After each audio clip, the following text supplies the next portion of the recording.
তোমার নাম ফাতিমা শুনে তো আমার আমার সেই কি বলবো, তারপরও জিজ্ঞাসা করলাম। ও আচ্ছা আচ্ছা, বুঝতে পারছি। তোমার নাম ফাতেমা শুনে তো আমি পুরো অবাক হয়ে গেছি।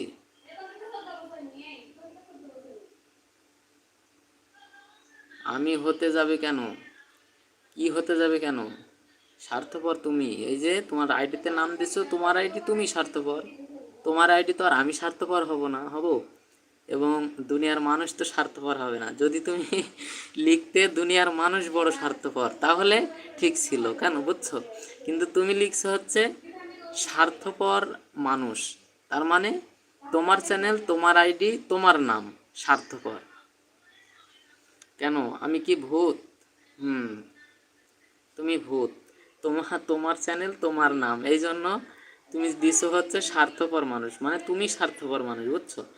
তুমি যদি দিতে যে স্বার্থপর দুনিয়া, তাহলে দুনিয়ার মানুষ স্বার্থপর হয়ে যেত, ঠিক আছে? দুনিয়ার মানুষ স্বার্থপর লিখবা, দুনিয়ার মানুষ স্বার্থপর, বুঝছো? কিন্তু তুমি লিখছো হচ্ছে স্বার্থপর মানুষ, মানে তোমাকেই বলা উচিত যে স্বার্থপর মানুষ তুমি, বুঝতে পারছো? তুমি হচ্ছে মেন স্বার্থপর মানুষ। কার সাথে কি স্বার্থপর করছো বলো? কাকে ধোকা দিয়েছো বলো? কাকে ঠকিয়েছো, কাকে ধোকা দিয়েছো বলো, তাড়াতাড়ি বলো।